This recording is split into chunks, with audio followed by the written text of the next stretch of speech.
उठा तक के बहुत बड़े बात है हमारे पास। ठीक है सर।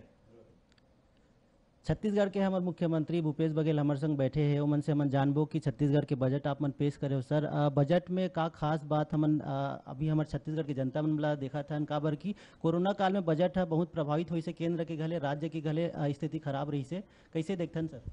छत्तीसगढ़ के बजट में हमन ह सबके जीवन स्तर ला ऊपर उठाए के सोचत हन, चाहे वो किसान हो, चाहे मजदूर हो, चाहे हमार अनुसूचित जाति के हो, चाहे जनजाति के हो, चाहे हमारे नौजवान हो, चाहे शहर के रहिया हो, सबके जीवन स्तर में कैसे बदलाव आए, शिक्षा के स्तर कैसे ऊपर उठाए, कैसे स्वास्थ्य के स्तर में सुधार हो, कैसे हमन ला रोजगार के ज़्यादा से ज़्यादा अवसर मिलाए, तो तेकर बर प्रयास ये पूरा बजट में है, व्यवस्था है। मैं समझता हूँ एक लाभ आने वाले समय में छत्तीसगढ़ के जनता मिली। सर हमारे छत्तीसगढ़ जनजाति वाला प्रदेश है और आप मन पहली बार जनजाति मन बा स्कूल खोले के बात करे हवा, तो ये स्कूल कैसे रही सर? देखो एक तो हमार जेन बोर्डिंग स्कूल हम नवा राजधानी में खोलबो, ओमे हमार अनुसूचित जाति के जिन छात्र मन के जिन फीस वगैरह जिन पैसा लगी वो सरकार भरी। तो उन्हें एससी मन के बर हम छात्रावास भी हमन लगातार खोला था, फिर नौकरी में भी अवसर देते हैं, शिक्षा में भी आप देखो Swami Atmanand English medium school है, तेमें भी सब हमार ब्लॉक स्तर में हमन खोला था ताकि हमारे गांव के लड़का मन ला भी अंग्रेजी माध्यम से पढ़े का अवसर मिला और अंग्रेजी भी सीखे और साथ साथ गुणवत्तापूर्ण जो एजुकेशन हुई, शिक्षा हुई, ओकर से ओकर जीवन में निश्चित रूप से परिवार के जीवन में अंतर आई।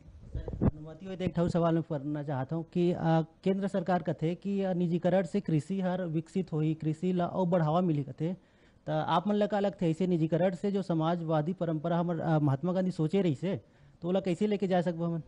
देख, निजीकरण करे से जतक भी सार्वजनिक उपक्रम है, जतका भी हमार नवरत्न है, यदि वो बेचबो तो सबसे ज़्यादा नुकसान कौन ला हुई कि एक तो मशीनीकरण होए के कारण से लोगन ला नौकरी कम मिली, दूसरा बात यह है कि सबसे ज़्यादा नुकसान आरक्षित वर्ग हुई, जन अनुसूचित जाति है, जनजाति है, पिछड़ा वर्ग है, महिला है, काबर की एमें सब बर आरक्षण की व्यवस्था है, महिला मन पर भी आरक्षण की व्यवस्था है, पिछड़ा वर्ग, अनुसूचित जाति, जनजाति भी आरक्षण की व्यवस्था है, विकलांग मन ला आरक्षण की व्यवस्था है। तो यदि अब वो निजीकरण कर देवे तो वो सब चीज़ खत्म हो जाए।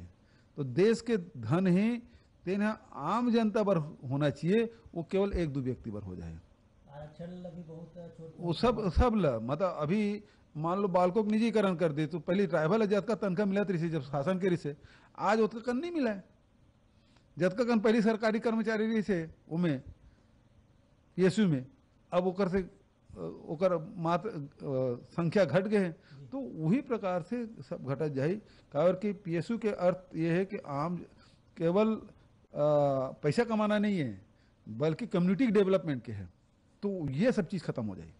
हमारे संग जुड़े रही से मुख्यमंत्री भूपेश बघेल मन साफ तौर पे बताइए कि छत्तीसगढ़ के बजट कैसे है और बजट से कैसे राज्य के विकास हुई, ये पूरा चर्चा ला आप मन जरूर देखो। साधना न्यूज़ में कैमरामैन डीके के साथ रवि मिरीस, रायपुर।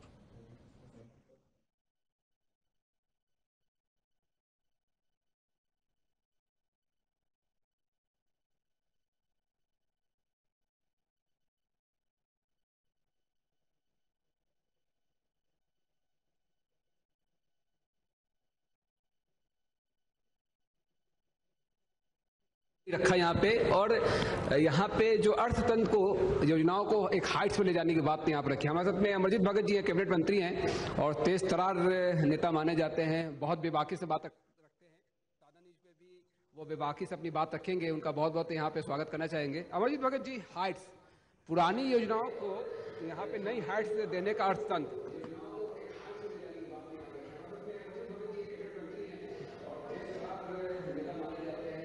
जी जी भगत जी।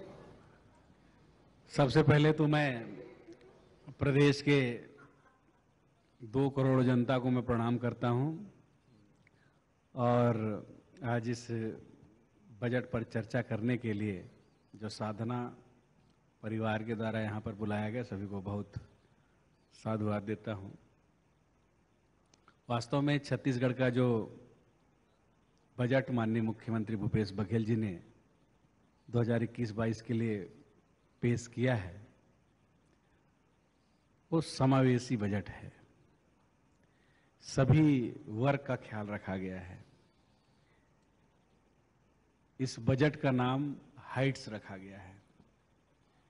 और राज्य में जो किसान वर्ग के लोग हैं, आर्थिक रूप से कमजोर वर्ग के लोग हैं, उनके समृद्धि के लिए, गांव की आर्थिक प्रगति के लिए, यहाँ के शिक्षा एवं गुणवत्ता के लिए, उसको नया आयाम गढ़ने के लिए, स्वास्थ्य एवं चिकित्सा के क्षेत्र में